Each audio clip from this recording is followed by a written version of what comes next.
started off in 1952 by a company called Pacific Mills. Pacific Mills was actually sponsoring Miss America that time, and they wanted the Miss America title holder to pose in a swimsuit for them for an advertisement, but she did not agree. So they started their own pageant so that they can have more control over the contestants. So later controversy regarding the pageant being held this year because of the taxpayers' money being invested in the event. So that's why it was pushed to 2015, and there's still doubt about whether this is going to be Miss Universe 2015 or 2014. Pageant criteria, initially there's an interview from which the top 16 contestants are chosen. Then there's like a swimsuit round, an evening gown, and finally the top 5 contestants are asked interesting questions about themselves. Also, we looked up basically technical papers and books on how beauty is viewed in order to get to a proper conclusion about how to rate the contestants. So the first paper we saw was Sense Beauty via Face, Dressing and Voice. So basically there are a lot of papers where you will consider only one aspect of beauty, like the face, the voice or the bodily characteristics. This paper tries to get all these things together and shows how these collaborated these elements, when they collaborate, how they affect the beauty of a person. Okay, fair enough. So actually we learned something interesting from the librarian. He sort of gave us like a lot of insights into it, though we don't know whether we can map it into a model. So he spoke about how a person with a dramatic upbringing would automatically be more interesting to the judges. So the judges would prefer such a person. Then he spoke about changing ideals of beauty. So earlier women with straight hair were considered beautiful. So if there were countries where people had curly hair, they would straighten their hair of the Miss Universe contestant before sending her to the pageant. But that's changing right now. People with a lot of different aspects get into the Miss Universe pageant. And then since 2012, they've been allowing transgender contestants to participate in Miss Universe. He also spoke about the different views towards the race and ethnicity, the whiteness and everything. And he gave us an interesting view that people in Vegas bet on anything. So he said that probably they would be betting on Miss Universe, and we are trying to find more information on that. This is actually a very good idea, that in a lot of these kind of events that we're looking at, people bet. And when people bet, they are making predictions, and they are doing something different than you are, and that they're actually betting their money on it. So they actually really believe their predictions. And we'll be talking, at some point we'll talk about crowdsourcing in here. But a lot of crowdsourcing methodologies are basically on betting systems. And so you're right, if there is a betting line on this in Vegas, or maybe not in Vegas, but on some kind of an internet site, following that is actually probably an interesting thing. So that we agree. Do you have data that would be able to let you tell how many what percentage of contestants were blonde back in the 1950s to today? Has that been changing, or how many were straight-haired, or something like that? Do you have data like that? Yeah, we don't have data, but we watched this whole video since 1940. So we saw the initial contestants were all blonde. And we have, on Wikipedia, we have like the hair color. So right now, these are the data sets which we have available. We have the Miss Universe website where we have, we actually have only all this data, I mean the height, weight, hometown, bio and everything, only for contestants from 2011 onwards. From 2009 to 2010, we just have images. So we have images of the swimsuit round and a close-up shot and the evening gown round. Then on Wikipedia, usually every contestant has a page. So I mean the age and the hair color is a common thing on the Wikipedia page, but other information, if a contestant has one, then there's more information about her. And we sort of made a scoring function. We gave every element in the row a weight, and we sort of like scored every country based on that. So we got, and actually we divided by the number of attempts in order to give like the probability of winning Miss Universe, the probability of winning, coming to the first runner-up and everything. And we got these values as our answer. So we got USA had the highest score. But in Russia, there was when the Miss Universe pageant was actually held in Russia, there was this prediction made. There's this guy who wrote a blog, and he said that, I think Miss Philippines is going to be Miss Universe this year because of the political interests of Russia at that time. Got data about, for each one of your contestants and countries, about how the individual contestants and countries do. You need a matrix like that, ideally for all the past contests you can. And the other you need is something about a bigger global notions of measuring, measuring beauty features. This I know is silly because no one can read it, but okay. But somehow you've got to be able to have algorithm. You talk about the symmetry of the face. You talk about other things. You've got to have some way of computing these things, and you've got to have some way of maybe regressing against larger data sets from things like hot or not or anything like that. You're right that you want to come up with measures of beauty about each candidate. And the question is, how do you get that data? Let's think about that. Is there a way that you can get that data, that data or measures of these things on the candidates? How would you do it? Okay? You have one resource, I suspect, for every candidate that would help you, which is you have a picture. Don't you have a picture? Yes. The problem is we are not able to do any analytics with the pictures. Why not? You are a data science group. Why can't you do data analytics on pictures? Pictures are not we need a similar kind of pictures to analyze, right? We need a close-up of face or something. So, well, what kind of pictures do you have? So for 2013 year, we have actually found a photo shoot that they have done, which is just close-up of their face with a white background. So every photo is very taken in a similar way. So analysis on those would be easier if we can get similar data for 2014. Well, I would imagine that will. But how would you reduce the pictures to knowledge about the pictures?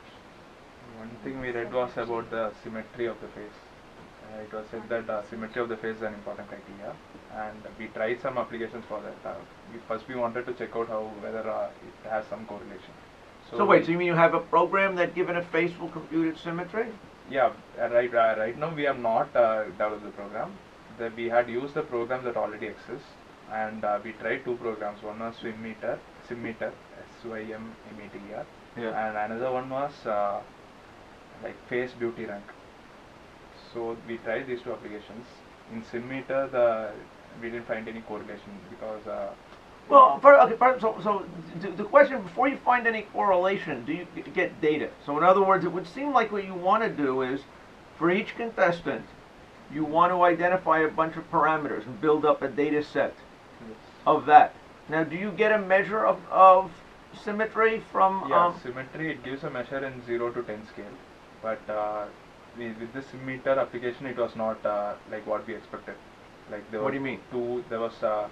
We didn't find any much difference, but since the image was slightly tilted, it gave 2 as a SymMeter value, and for another face which was straight, it gave 8 or 9. So even if the photo is slightly tilted or something, it gives totally random values. So you're saying that it's not really measuring the symmetry of the face. You're saying it's measuring the symmetry of the pictures. Yeah. It is measuring, but it is not able to detect the face or something. Because in a normal symmetric measurement software, they ask for points. They ask you to plot 14 points. So with these 14 points, they ask you to plot the top of the ear, forehead, top of the forehead, and other points. They ask you to keep where all the points, and then they compute the symmetric value. With this application, we wanted to try this because it was easier. We need not plot for each candidate. Judging criteria. So the Miss Universe officially does not publish any judging criteria. But when we researched, we found that it depends on 3 things: beauty, which we've already discussed, intelligence and confidence or poise of a contestant. Or intelligence can include the educational background that she comes from as well. So for beauty, we have the images and everything, but so they claim that they take that they put importance on intelligence and smartness as well, but some of the judges, when they were interviewed, they said it's all about beauty. So one would think that major focus is on beauty. So I But think we that don't- again, this is something you probably want to have some submodels for, if you can. Again, obviously the picture is somewhat of a proxy for beauty, and a lot of what you should be able to pull out about beauty should be in the picture. Okay, but things about intelligence and background. Are there any ways you could pull out information about that? So we can actually get a summary or a biography of all the contestants with the No, processing we are relying that. heavily on the Miss Universe organization for that data. Well, Because, I don't mind you relying on Miss Universe Yeah. for data for this. because they have Wikipedia pages, but it is very brief. Like there's not much we can make out of it. Just 3 or 4 lines. Well, 3 or 4 lines may be enough, first of all. If you add 3 or 4 lines on each contestant, you might be able to find some way to reduce it to an accomplishment score. What it does seem to me clearly is your problem is going to be, how do you build a good data set? And you've got to be, I think, aggressive on doing this. And your sources are going to be the pictures, it seems to me. Your sources are going to be what the Miss Universe contest has. Your sources are going to be what stuff you can scavenge on the web from previous contests. Like this was an incident when myself and Utpal were sitting in the algorithms class. Like we were sitting in the algorithms class, and that was just after we got our title. That is our project title. That is Miss Universe Prediction. So we were like we were not that much interested at the beginning. So we thought, okay, there won't be any data. So the next, after the project title was announced, we had algorithms class. So we went over there, and like our first instinct was to get the laptop and check whether any data is available. So we found like Miss Universe as a website. So we just went to the website, and we were sitting somewhere in the middle. And just going to the website, we could see the reactions of the people sitting behind us. Like that was a very funny thing that we didn't notice it at first. Then when we just turned back for a second, like nearly 6 to 7 of the people behind us were looking into our system, because basically we were looking through the images in the Miss Universe site. So I think many got interested in it. So that was like after that we have never considered opening the Miss Universe website or related content in open space. So this is the fun event. Stop. Like in the beginning, when we got this Miss Universe prediction challenge, we were very worried about whether we are going to get enough data, because there have been just this is going to be the 63rd pageant. So we were not sure that will we have enough data to come up with an algorithm and actually model it. And slowly, like, we were worried, and we've come a long way since then. We've started looking for data we found a lot of data in terms of the different aspects which we can actually model, and we found data regarding the heights and the ages of every contestant over the years.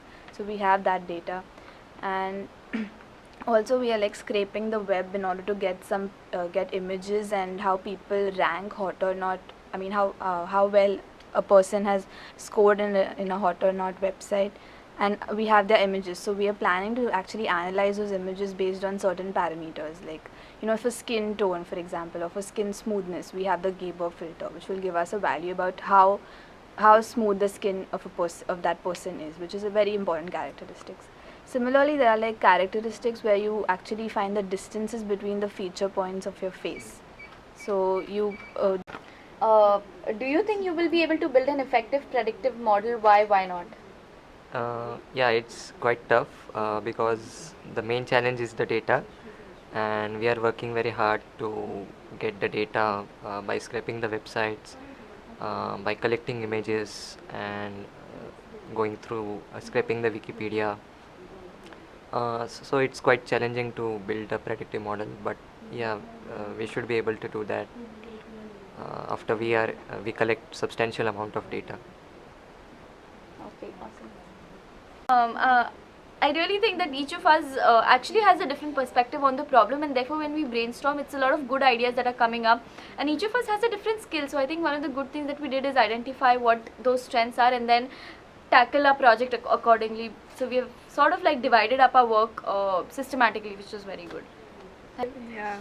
So see, the golden ratio which we have is to detect the distances between the important feature points. So like we have this in MATLAB, there's this cascade object detector which will detect your face, your nose, your eyes and your mouth, right? So basically we need to find the distances between the two eyes. The vertical distances also, like between the forehead and the eyes and everything. So there are like 28 things like this. We need to find 28 distances. That is like an important feature in determining how beautiful a person is. Like our baseline model, I think it went pretty well. Like the baseline model is very trivial, and now we need to evolve it such that our prediction becomes more accurate. Like now the data that we have is only the countries data, where the countries are ranked according to their history of appearances and performance in the Miss Universe pageant. So now we need more data, like this is very little data to go into deep analysis. So like we need to check out in what other areas, like from where we can get data. And for that, like we got some good points from our classmates. Yeah, using Miss Earth and Miss Yeah. Miss World and everything. Yeah, about at least for the country ranking, like how the country's performed and consistently been performing in all these pageants. So that would be pretty helpful to us. Yeah, like if you see the trend in for some years, if you Yeah. see like India will be appearing in all three, like Miss World, Miss Universe, and Miss International. Yeah. Like India would be doing very well in for some period, like 2 or 3 years. Then they are totally disappeared. So we can analyze like if there is any trend in across like countries, how they perform across time, across Yeah. period during the pageants. Like if you see recently, like Miss Venezuela and Philippines, they are the ones who are pretty hot at the top of the table. If you take multiple pageants, so like we can do some analysis with that. Like how is the trend going? Like when is is there any trend in countries performing in Miss Universe pageant? Right. And apart from that, we have like a lot of other sub problems to tackle, for which we need to like scrape data and everything. So one of our sub problems is like how to find whether this contestant is very beautiful or what is a beauty score. So like we spoke about it in the literature review during our presentation. Basically, you consider a lot of aspects and do image analysis. And at the same time, in order to do image analysis, you need like a lot of data. So again, our problem comes down to that. So probably like hot or not sites and everything, you can There you go. scrape data from there, and that would be a good idea. Probably. Yeah, I was also thinking of another approach to this.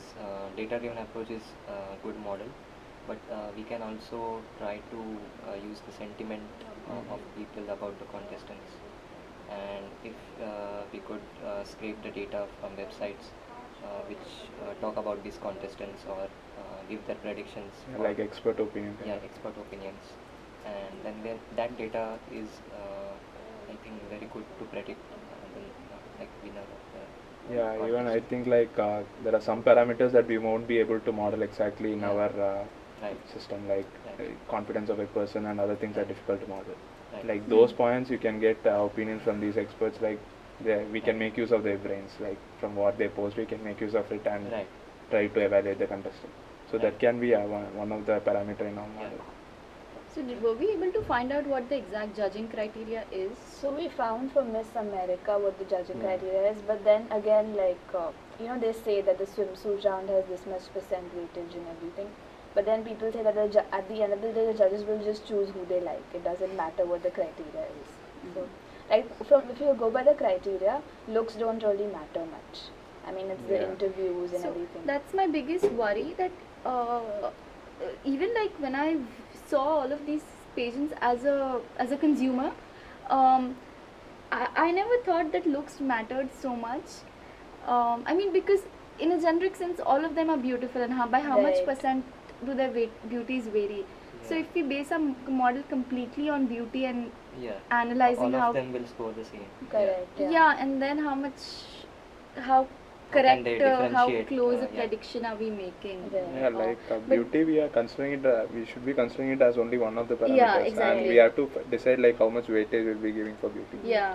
But from like we read few articles where it was saying like some of the judges were saying like even though there are many parameters, beauty is the main Is the thing. main thing, yeah. So we need to identify how important that is. And the main problem is the judging criteria is like very confidential. Yeah. Even if they give you like And there I are don't even webs- think that they Yeah. have a strict procedure or something Correct, for yeah. this.